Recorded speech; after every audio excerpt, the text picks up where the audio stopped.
So on a day-to-day basis, I was going to the loo maybe 30 times a day. Wow. But it's pure blood.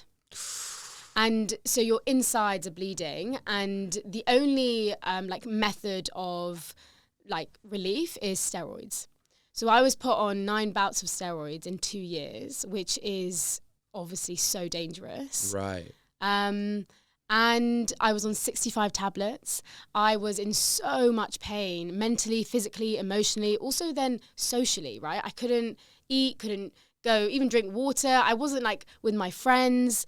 And so at that age, when you are just about to build your life, mine was completely snatched away. Welcome to another episode of Big Risk Energy. And on this episode, I am blessed to be joined by the one and only Maya Raichoora. Perfect? Yes. Amazing. Maya is a founder, a mental fitness expert, and has eaten 400 melons in the last 18 months, as we just found out. True. Thank you so much for coming on the show. Good, I'm glad. I'm really excited. Amazing. So, visualization, love this as a topic, have been doing so much research around this over the last 6 months as well. But how do you define visualization for someone who has never heard about it before?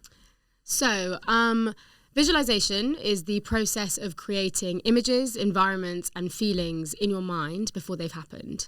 When you actually think about it, I think some people will compare it to daydreaming, but what I'd say is visualization is the intentional act of daydreaming. So what you're doing is you are then intentionally training and rewiring the brain. So if I'm honest, the actual skill is very simple, but we don't know how or why to use it, and that's where the kind of magic is. And if I were to simply say think of a melon, for example, we'd create the image in our head, but it's how can you use your imagination to actually apply it to your life or your goals or, your health, things like that. So yeah, and it's been around for years, decades, in fact, especially amongst athletes, even in medicine, it's been very efficient and prominent, but now I'm bringing it to the rest of the world, I guess. I love that. And how important then is awareness alongside visualization? Because the way that I've always really imagined it, and the way that I've always thought about manifestation is, the universe will bring lots of opportunities. There will be things that you can really will into fruition, but you need to have the awareness to take opportunities when they arise, right? So from my perspective, if you're always trapped in your own mind and not able to really perceive what's going on around you, you will miss the opportunities that the universe is bringing to you. So how much is that awareness part of visualization, or is it a totally different ends to manifestation in that way? So I think when you boil it down to the basics, awareness is the foundation to everything we do, right? There are actually so many of us that are just living on autopilot, where we just go through life, just jogging, and we don't actually look. And I think the awareness part of it is 100% the thing you have to do before you are, going into actually getting the rewards of what visualization can bring. And I think you frame it really well that, so sometimes when I think people say oh, I don't believe in manifestation, it's a bit woo-woo, things like that. I'm yeah, cool, fine. Maybe that's not your language. Mm-hmm. What I try and tell them is that all you're doing is you are prepping your mind and body to see those opportunities. That's all it is, because the kind of the problem is most of us are already visualizing, but we're visualizing the worst. So take a simple example of someone building a company. Always it's oh, but what if I fail? What if I go into this pitch and I go blank? What if, people don't believe in it? That's always what's going round and round. So all this is doing is actually training your mind in a new way. So, okay, what if I go to this event and I network really well and I meet really great people? So now when you go to that event, you are going to walk in ready for that. You are going to show up in a way that will take those opportunities and will find them. And a really good example of this, so I've always felt very aligned to the sports world, especially someone like Nike, right? I love what they stand for, things like that. And so I used to visualize, right, I want to do mental fitness with Nike. Just see it, exactly what the event looked like, things like that. And then, because I'm wiring this in my subconscious, one day when I was walking on Oxford Circus, I was just about to go home, but I was wait a sec, I'm going to go into the store and I'm going to find the store manager, talk to them and tell them about my idea. But I never, ever would have done that if I hadn't have done my visualizations or I hadn't have trained my mind in that way. And so just something so simple like that. And people are like, oh, but how do you work with Nike? I'm like, well, because I visualize it and I train my mind. It's not that I'm saying I think of it and it just happens. That's not it. But it helps me create the action that is aligned to my goal. And so imagine if you can do it for just those tiny decisions. When you rack those up, you're changing how you live your life, basically. Yeah, 100%. And I think we're all very familiar with the concept of seeing someone else do it and that making it more feasible, like the 4-minute mile, for example. Yes. No one thought it could ever be done. As soon as it was done, everyone was doing it. But we have the ability to create those visuals in our mind, right? We don't need to wait for someone else to show us that that path is tangible. We can forge that pathway in the brain. So how did you start with this? You said it's been 10.5 years. What's your journey with arriving at visualization? Yeah. So I guess I didn't learn it in a conventional way. I actually first started learning visualization when I was laying in hospital. So I'd been there it was my 9th time in hospital. And this particular time I'd been there for maybe 2 weeks. And basically a nurse was like to me, she said, if you weren't here, where would you be? And I actually was like, get out of my room. That's really rude because obviously I'm not anywhere else, right? But I had nothing to lose. And at that point, I hadn't walked for a very long time because basically, a bit of context here. So I was diagnosed with ulcerative colitis when I was 15. So colitis is an irritable bowel disease. It is one of the most painful conditions in the entire world. Wow. So, I mean, I don't know if this is too much, but so on a day-to-day basis, I was going to the loo maybe 30 times a day. Wow. But it's pure blood. And so your insides are bleeding, and the only method of relief is steroids. So I was put on 9 bouts of steroids in 2 years, which is obviously so dangerous. Right. And I was on 65 tablets. I was in so much pain, mentally, physically, emotionally, also then socially, right? I couldn't eat, couldn't go, even drink water. I wasn't with my friends. And so at that age, when you are just about to build your life, mine was completely snatched away, completely. And that was a very hard, I guess, experience to go through because I don't know, you were told by so many doctors that this is what life will be like. And so you believe it. Why would you not? You have to believe the people in white lab coats. They're the experts here. And so when I started visualizing in hospital, I first did it to learn how to walk again. Because all I would do is I was mentally rehearse, one step at a time, just seeing myself in the hospital hallway, taking little steps. And what I realized is that I just started gaining a little bit of hope or motivation to just think, actually, maybe I don't have to be in this bed the whole of my life. And then I kept going. I kept using it for my pain. I used it for my goals. So I really wanted to go to Bristol to study. And so I saw myself there. I saw myself back home with my dog, with my family. And I just kept going and going and going. Then I left hospital and I basically dedicated this whole year to learning everything I could about the mind. Everything. So I trained with neuroscientists, meditation teachers, retreats, books, podcasts, all of it. And I just kept practicing. Because what's more better than you experiencing it yourself? Sure. So I kept going from 2 minutes a day, 10 minutes a day, to now I visualize 2 hours a day. And I overcame a disease that was meant to destroy me because of the power of the mind. And, someone once told me, they were like, oh, but maybe it was just a one-off. Maybe you're just that, that case study, right? Yeah. And I thought that too, because maybe that was the case. But then I learned that when you rewire the brain and you change the way you think, the way you feel, the way you act, right? And you actually physically change your brain, but then also how that changes your body and just how you navigate life, you can change anything. 100%. You really can, yeah. I mean, I had the situation earlier this year where no one really believes this because it's just such an extreme example of this. I have something really, really rare called trochlear dysplasia. So basically your kneecap sits in a groove. When you bend your knee, your kneecap slides up and down. I don't have a groove, I have a bump. So my kneecap is highly prone to dislocation. I've dislocated my knees 14 times. Super painful. And happened in May this year.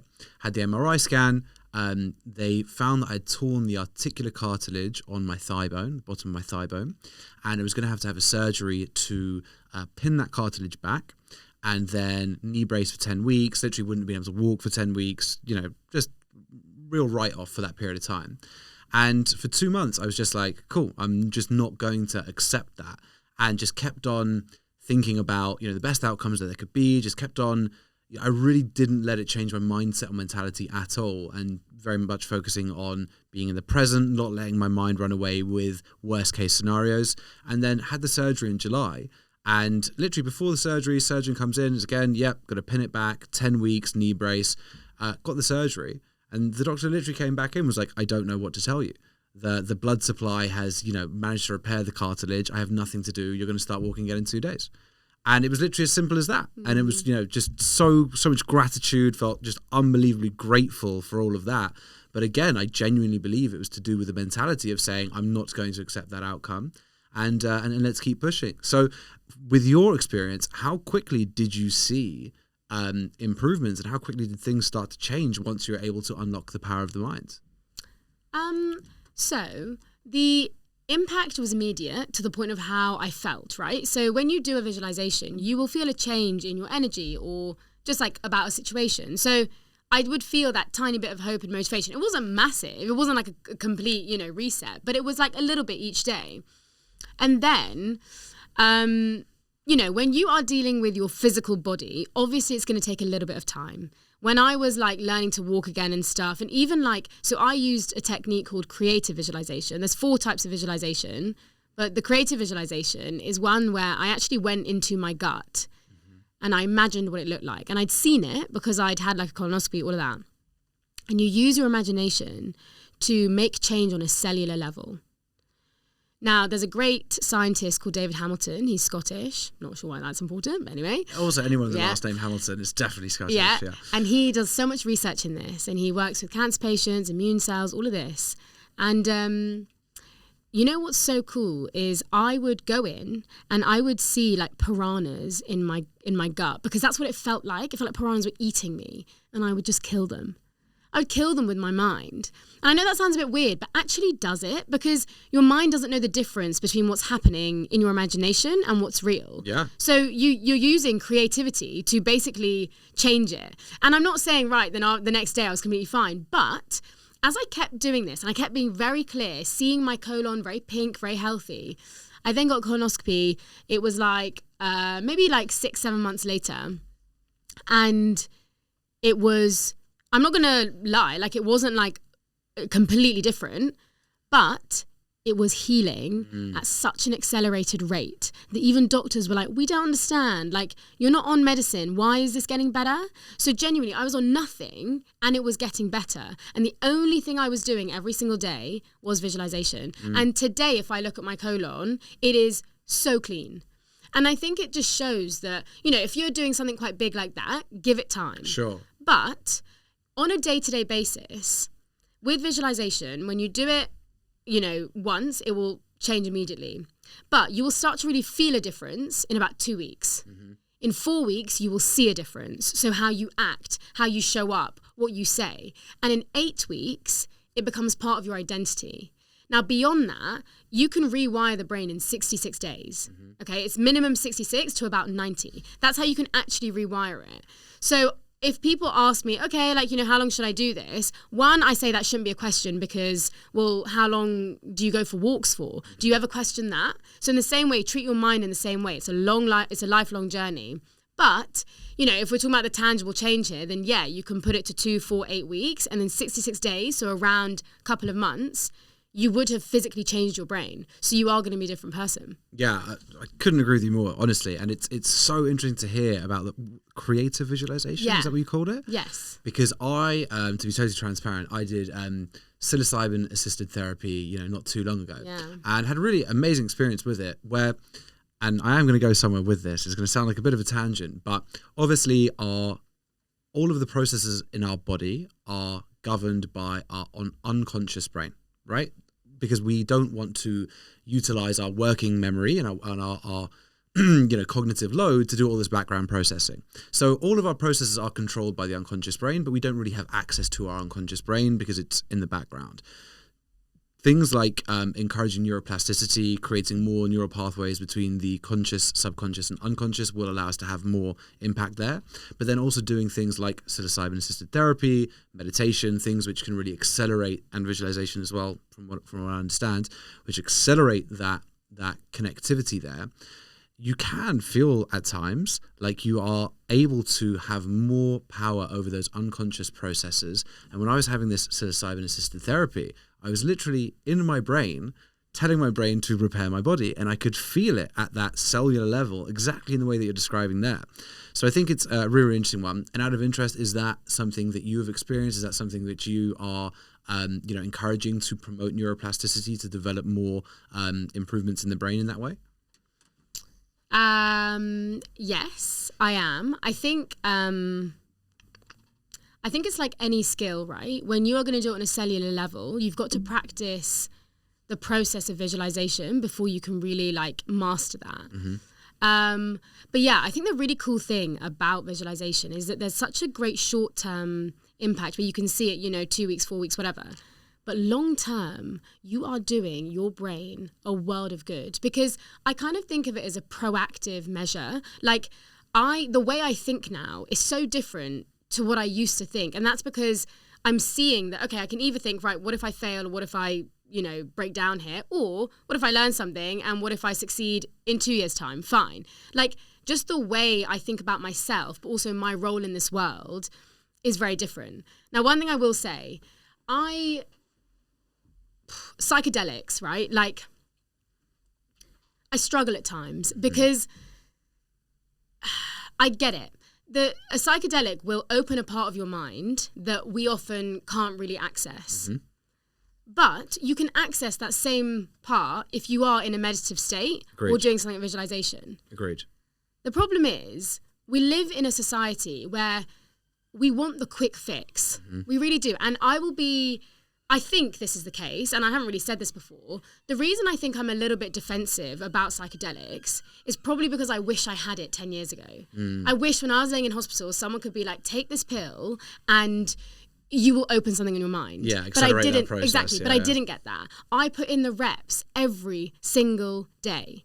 But one thing I have seen, and this is from people who have been doing these therapies or ayahuasca or whatever, you cannot sustain that. You have to put in the reps. You have to learn these skills for yourself. And people who say to me, yeah, I did this like ayahuasca thing and now my anxiety's gone, I actually don't really reply, because I'm like, that's fine, but like it hasn't just gone from your brain. You have to sustain that. Mental fitness is not something that's just a quick fix where overnight it's fine. But I unfortunately think with some psychedelics and how we talk about it, it's like this very quick fix to like mental health. And I think we have to be kind of careful with it because it's not for everyone. Absolutely. And we don't know the side effects yet. Yeah, I mean, 100%. I think, completely agree with you. I've been meditating for 7 years because I think, and therapy for a long time throughout that, because absolutely everything that you do needs to be integrative and part of a bigger process. Absolutely. And I think it's so irresponsible to encourage people to experiment with psychedelics, especially when they're not doing the rest of their integration work, because ultimately it's like the concept of unearned knowledge.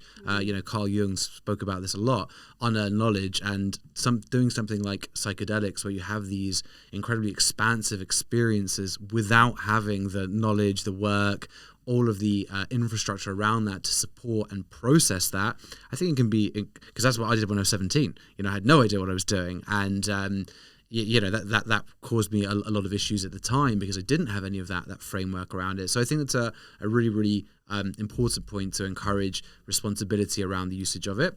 But I also completely agree with you that there are things that I've experienced now through achieving transcendental states in meditation that, far eclipse psychedelic experiences I might have had 10 years ago before I meditated. So I think that's a really good point. Mental fitness, what does that mean? So I think people talk about mental health too much. I know it sounds a bit weird, but I know someone has anxiety before I know their name, and that is fine. But also, what are we doing about it? Simple question. So, mental fitness is the active maintenance of a good mental health. Mm-hmm. Mental health, everyone has it. If you've got a mind, you've got a mental health. It's like physical health, right? If you've got a body, you've got a physical health. And it tends to be, right, you're either physically healthy or not. But mental fitness is when you are proactively doing things like visualization or meditation, learning new things, journaling, doing quizzes to maintain this positive mental health. Now, think of it in physical fitness as well, right? You're only physically fit if you are going to the gym or you're doing yoga, dance, whatever. But I will mention as well, mental illness is when your mental health gets to such a low point that you do probably need some professional intervention. Same with physical health, right? Like if you're going to be physically ill, you will probably go to the doctor. But the reason I like mental fitness is because it's so much more empowering. It doesn't feel like this black and white thing. Mm-hmm. And mental fitness looks different for everyone because you have a different mind to everyone. So how you stay mentally fit, that's your experiment. You have to learn that. And that's why I never say that. I don't think visualization is the like black and white answer to mental health. And I'm never going to say that. If it works for you, it will work for you. And some people, fine, maybe it's not their thing, and that's okay. I'm not going to like push you to do that. But I think, you know, what I've learned is this mental fitness concept means you are being agile. And I don't think it cures everything, but what it does do is it means you can handle life's challenges, handle your emotions better, learn how to manage them, learn how to feel them, but manage them. Also, being aware of your self-talk. Also knowing that, okay, if something stressful is going to be happening in a few days' time, what can I do today that is going to help me? Mm-hmm. It's that sort of knowledge rather than us burning out and then feeling really rubbish and being like, yeah, my mental health's rubbish. Of course.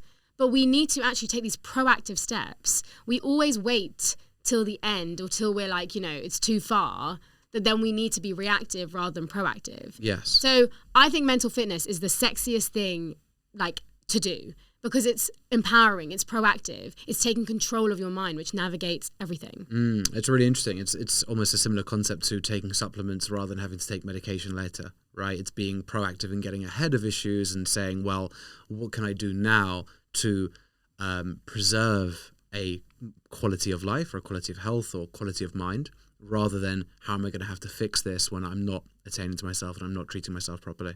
Yeah, and what can I do to repair? Like, the cool thing is, because your brain is so elastic, and it's in the last 10 years that we realised that whilst, yes, after 25, it's harder to change the brain, it's definitely possible. Yeah. But it's possible when you are more intentional with the exercises, which is why, like, even if you are healing from something that happened years ago or a trauma or just like even an injury or you having a breakdown, you know, ages ago, you can still heal from it. Yes, your brain is going to remember, but you can actually do the work to kind of come back to neutrality again. But a lot of us don't realize that. We're just adding and adding and adding. And so I think that's why it's also really cool is that you can sometimes think that, oh, like I'm too far gone, but it's not. Like you have the power to really change stuff. Yes, absolutely. And I believe genuinely within 6 months, everyone can change their lives. And it's genuinely, as long as you're being disciplined and committing to doing the reps every day, as you said, 6 months, you can go from pretty much anywhere to anywhere. I know that might be a bit simplistic, but I think so much of it is around diet as well, the way that people are eating, the way that people are you know, fueling themselves and the impact of that on the mind. And how do you see the mind-body connection that way? Obviously, you see that mind can influence body, but how much does body influence mind? So, I think we live in a world where we can speak English, Spanish, French, but no one speaks the language of their mind and body. We just never learn it. Now, the mind does control the body, but the connection is so complex that often your body will speak to you before your mind does. So things like intuition, which there are 4 types of intuition. You've got your gut, you've got your chest, you've got your head, and you've got your full body. Now, for some people, it'll be their gut feeling, but for others, it won't be. So you have to be aware, how does your body speak to you? It's always speaking in whispers. You have to listen to it. And so often with like chronic disease and illness, your body has told you signs ages ago. You just haven't listened. because the mind is very good at then being like, no, push through. Like being tired is weak, or you're a founder, you have to do 90 hours a week or whatever it is. And so the body is so clever.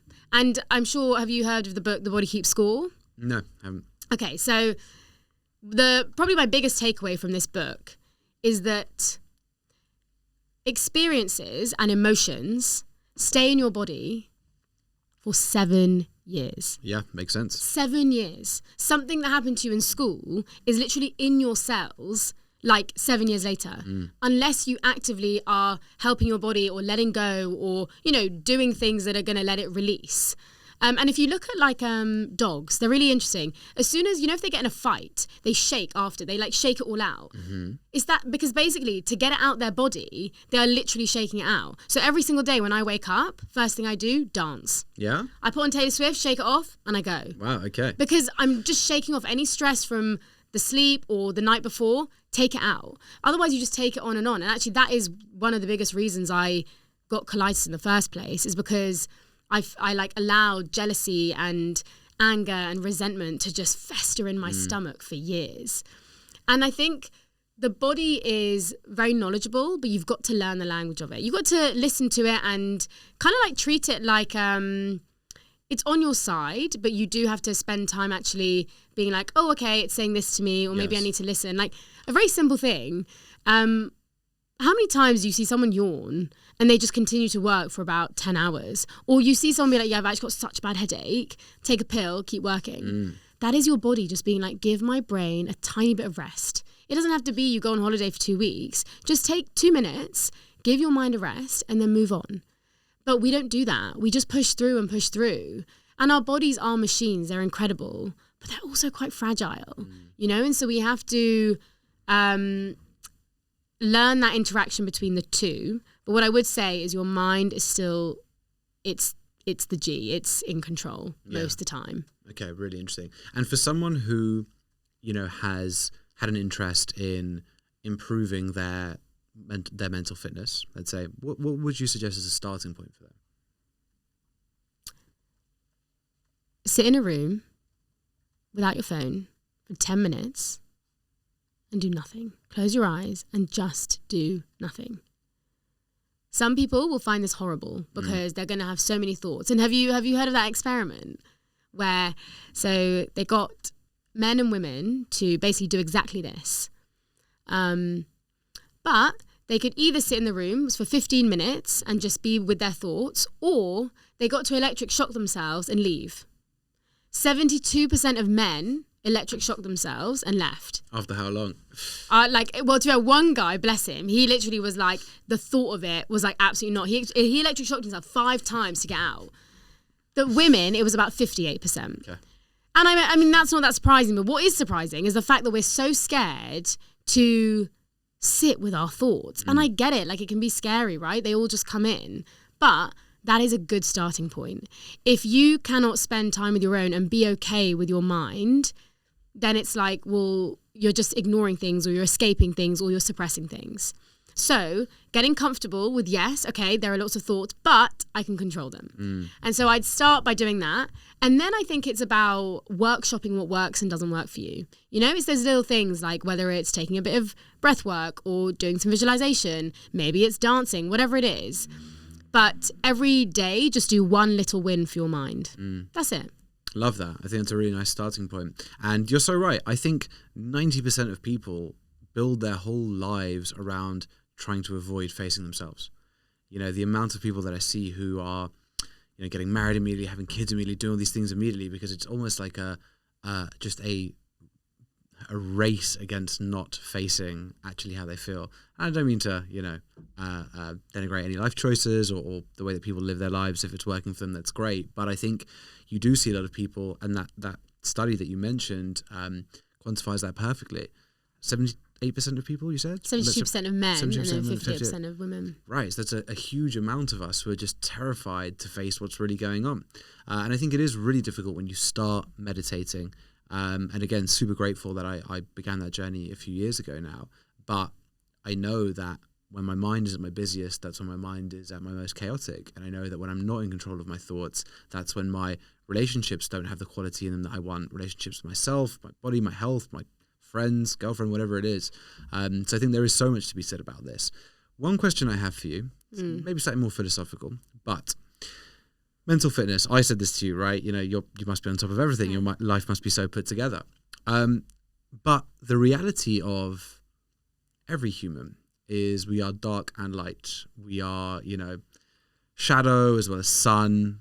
So how much do you stress an importance on integration and owning darkness rather than saying, well, part of mental fitness is to, you know, remove darkness? Because I think a lot of people go down this journey where they, you know, try to be something which no human can be, which is just a perfect person. So where does accepting, recognizing, and having compassion for the darkness in every single human come into mental fitness? I think that's a brilliant question. So for a very long time on my phone background, this was the statement I had. Sunshine all day makes a desert. Mm-hmm. Simple as. You just can't be happy all the time. It's not human. And life is about kind of like going through those different storms or different weathers. But the point is, like, can you be the sky? You be consistent. Let the sun come, let the clouds come, let the rain come. But you find your grounding. Now, if I'm honest, also, you know, I say if I'm honest a lot, but apparently it belittles what I actually say. So I'm going to not say that now. I'll still trust you. Yeah. Right, yeah. I have a really dark side.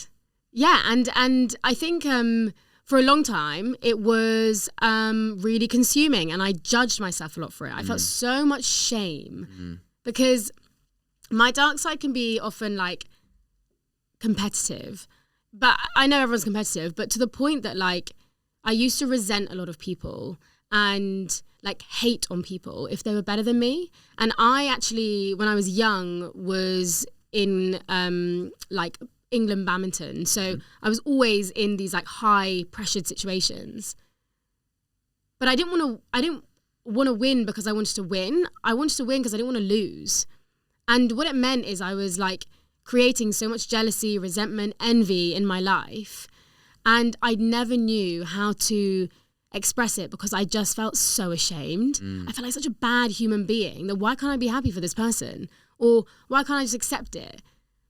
And it's only, to be fair, in the last maybe like 4 or 5 years that I've really like dived into jealousy, envy, things like that.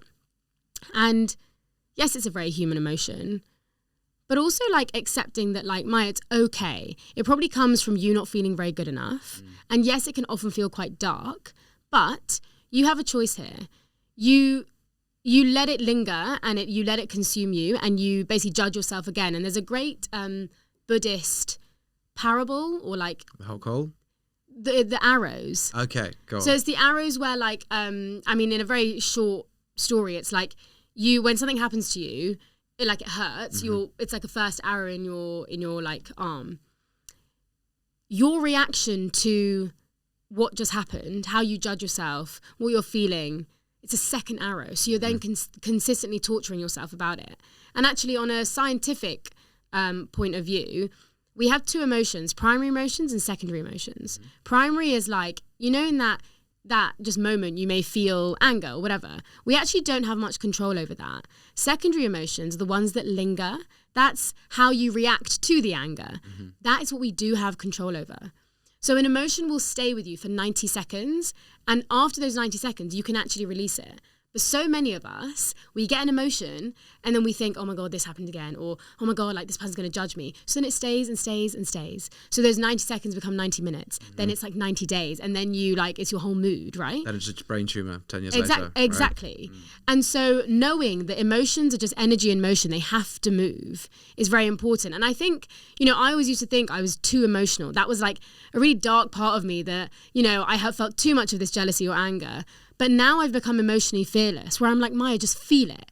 Feel it. No matter how dark it is, as dark as it can go, feel it so that you can heal it. And I actually practice a type of journaling where if someone opened it, I would probably go to jail. It goes very dark. But if I'm feeling it or thinking it, then it needs to come out somehow, right? Otherwise, shame, embarrassment blocks us from actually taking it out. So if it's there, put it out there, rip it up, throw it away. But don't be afraid of the darkness. Like, you need it. And one thing I would say is the darkness makes you appreciate the light so much. Yes. You know, like I just being in especially with your health, like, you know, you obviously feel like the best way to just relieve this is to just not live anymore. And that's dark. But that has helped me appreciate that every morning I wake up, I'm like, this is amazing because I'm waking up. Simple as. And my light became bigger, but in smaller things. Yeah. So I started finding the extraordinary in the ordinary, and I love it. Like, it's a very simple thing, but I was walking on London Bridge like a few days ago, and the sunset was amazing. There were 2 people who were actually looking at the sunset. Everyone else just on their phones walking. And like, we're not in that much of a rush that you can't just glance and be like, wow, like, it's amazing. And so find the joy, find the extraordinary in just the tiny things in your life. And that's what it really taught me to do, because, you know, life's too short not to feel that. 100%. So much amazing stuff in there. I think that point on gratitude is so important, because once you have a genuine bit of perspective over the position that you're in. For example, we are not, slaves in an iPhone factory building iPhones for 18 hours a day, right? When you realize just how lucky you are to be in the situation that you're in, it almost becomes impossible not to find extraordinary in the ordinary. Yeah. I can go to the gym tomorrow because actually I can walk. I know where my next meal is coming from. I have a roof over my head. Things which billions of people around the world would take in an instant. Once you have that perspective, and I think that humility to just understand exactly how lucky you are to be in that position, your life just gets immeasurably better, and you're so much more appreciative for those things just by virtue of actually realizing what you have. So I think it's a really good point. Shame is super interesting, right? I think shame is something which either, I don't know if religion created, I don't know if it's something which we just innately have within us, but it is probably the most powerful thing and stops people living lives in an incredible way. I spoke to someone recently who came from a religious background, who got married and had a 5-year marriage that they hated because they were going to hell for kissing this person and not getting married. And it's those sorts of things which, when you understand the impact that shame can have on your life, right? It's just something which you need to destroy immediately. So much that I want to talk to you about. One last question I have for you before we go into the normal questions that I ask everyone is embracing the shadow, right? Our dark elements and aspects of our personality and our lives and our experiences. I think we are all under such immense pressure from social media, and maybe me and you are, as guilty of this as anyone else. But because of social media, this idea that people are living perfect lives, this idea that people are only light in that way. And I think it stops people then being able to be honest about their darker elements within relationships, within the workplace, within lots of different parts of their lives. But ultimately that just leads to building up more and more negative energy, and these things explode everywhere. What do you suggest to someone who has an acute awareness of this darkness, but is struggling to own it and to be open about it with other people? Because I think that's where a lot of people get depressed, is that shame for not being able to be open about these things and really live with it is what causes a lot of negative mental health. So how would you speak to someone who's going through that? So I think when someone has dark sides to them and things like that, they often come from somewhere. So I think first and foremost, that awareness of just being like, maybe when I was a kid, like the reason I'm actually really jealous is because I was born into 3 sisters. Mm-hmm. And so I was the youngest, and I needed to shout in order to be heard, because that was literally it. Nothing actually traumatic happened, but I just grew up believing that the only way to be heard was if I had to be the best, I had to be the loudest, all of that sort of stuff. So first, understand where it comes from. 2, ask yourself, do you actually want to change it? Do you? Because often it's like we're always trying to move from the dark to the light, but do you want to change it? You know, some of the best entrepreneurs are there because their darkness is what did it. Mm-hmm. Now, I'm not saying that's the case for everyone, and I don't think it's a long-term situation, but ask yourself, do you want to change it and why? Now, I don't think it's enough to just be aware of it and then share it with people. I think you have to take action because your dark side it can consume you. So it's learning, okay, how do I manage it? And I think the thing that really helped me was seeing my dark side as maybe a bit of like a person or like a cartoon kind of thing, and just being like, okay, if it was a person, what would I do? And so like sometimes with embarrassment, right, or like jealousy and things, the more you push it away, the more it's going to come at you. So I was like, right, what if jealousy is a person? What does it need right now? And in different situations, maybe it just needed a hug. Maybe it needed me to be like to myself, Maya, like, it's okay, look how far you've come. Maybe I actually did need to go to that person and be like, hey, I'm feeling a bit jealous of you. Like, I don't know what to do. I need a bit of space. Ask it what it needs, kind of like personify it, be creative with it. But I think that's what's really key, is learning how to express it in a way that you feel safe with. And that takes a bit of time. And so, yes, talking to people is great. But I think the big question is what do you want to do about it? If you think that you can have it as a fuel and it can be healthy for you, then great. That's about managing it. If you don't want it, that's a bit different, because often we're like, oh my God, I just never want to feel this again. That's a little bit hard, right? We are human and you'll probably get triggered sometimes, but you can definitely make it a lot better and better. And that is where you can then rewire a lot of that part of you. And one thing just about shame is shame is a killer. It's a silent killer. You know, I didn't tell anyone about colitis for 6 years, but that's also because culturally it's seen as weak to have an illness.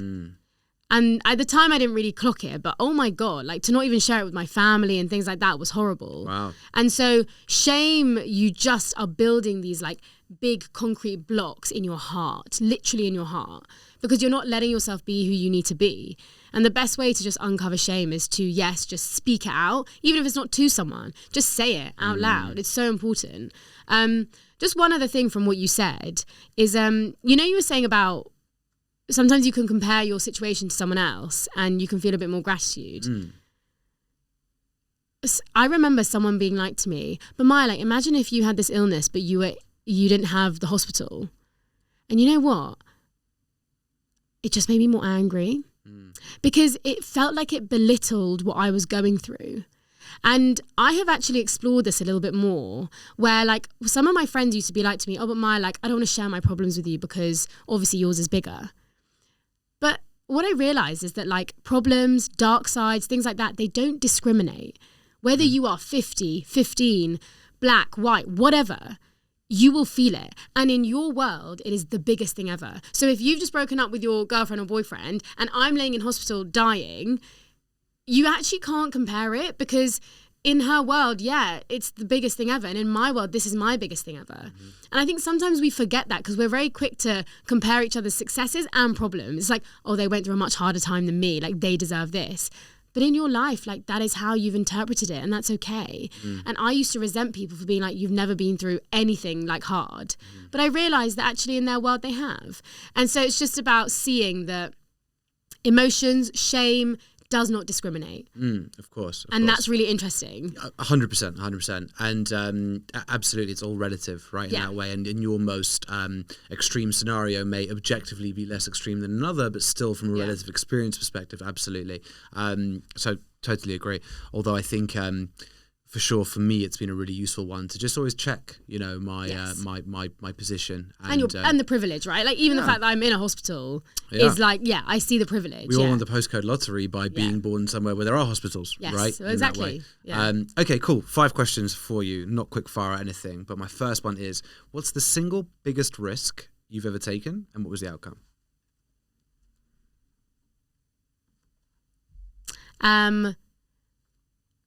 I guess the biggest risk was deciding to come off 65 tablets without any, with actually doctors being like, you should not do this. This is risking your life.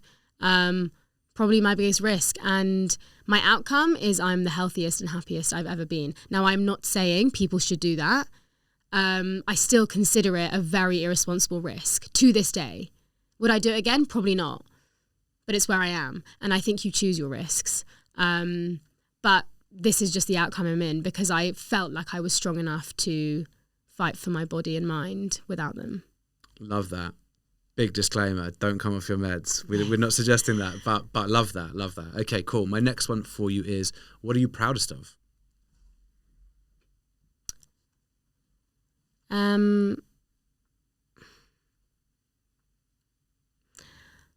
I'm proud that every single day I continue to work on myself.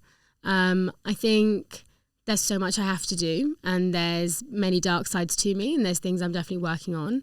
But I'm really proud that I will continue to invest in myself every single day. It gives you the biggest return on investment. There's very minimum risk, but a lot of guarantee there. And so, I'm just proud that I continue to invest in myself, even if it's in the tiniest of ways. Yeah, that's an amazing answer, and totally agree with you. I think one of the things that I've been going really back and forth with a lot over the last couple of years is every time I think I figured it out, something will happen which will just totally throw it all into question or make me have to consider a different perspective. So I think the daily investment into maintaining and managing that relationship with mind is incredibly important. So great answer. Okay, my next one for you is there anything you wish you did differently?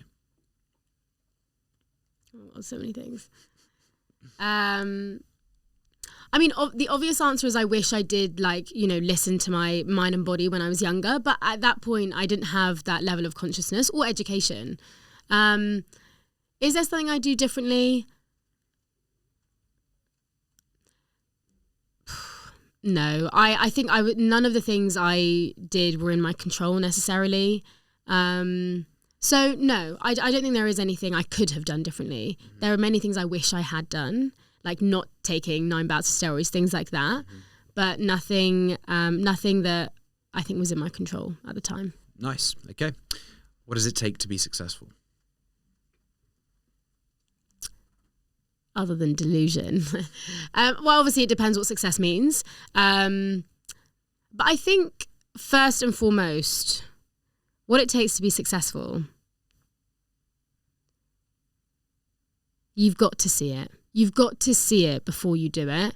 And I think, it's probably a bit of a cliche answer, but there's a very big difference between someone believing in you or your company or your thing and then you believing in yourself. So some may call it delusion. I don't know. But you know what? I think, to really be successful and whatever that means for you, you've got to see it in your mind first so then you can create it.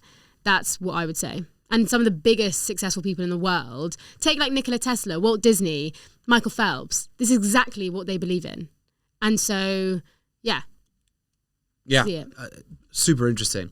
And one thing which I spoke to someone recently about, they were struggling to do that. And I think it's a really useful exercise because the reason they were struggling to do that is because actually they didn't know what they wanted. Right. So I think the practice of visualization is a really, really good one for people to check in with themselves to say, well, actually, do I know where I'm heading? A lot of times people feel a bit aimless, and it's a really good one, if you can't visualize it, maybe because you don't know what it is. And I actually think, to add on to my answer, if you truly want to be successful, stop focusing on what your life looks like and start focusing on how you want it to feel. Simple as. Follow what makes you feel alive, where you feel the most peace, joy. The things you do will come, but we just need to, we're in a world where it's all about what it looks like on, whether it's media, even to others, right? To our family. This is going really well. Who cares? Focus on what it feels like. That's where you should be putting your energy. All right. 15-year-old Maya walks in the room right now. What are you going to tell her? Learn to let go. Learn to let go, because that is the thing that's going to ruin you. Letting go, I think, is one of the most powerful skills and experiences to learn and maintain. Once you've let go again. We're very good at holding on. And I would tell her, just let go. That's great. Okay, where can people find you? So I'm very loud on LinkedIn, to be fair. But if you want some daily doses of mental fitness and visualization, then that's where you want to go. Also Instagram, and then my company Remap. So we do a lot of events and collaborations with big brands to get the world visualizing. Amazing. Maya, you're a legend. Thank you so much for coming on. Of course. Thanks for watching the episode. And if you haven't subscribed, please hit subscribe below so that you can support the podcast and we can keep on bringing you amazing new guests. If you want to see the other amazing episodes in this podcast, click into our series section. As ever, if there are any other guests or topics you want us to explore, just let me know in the comments and we'll do our best to bring someone in.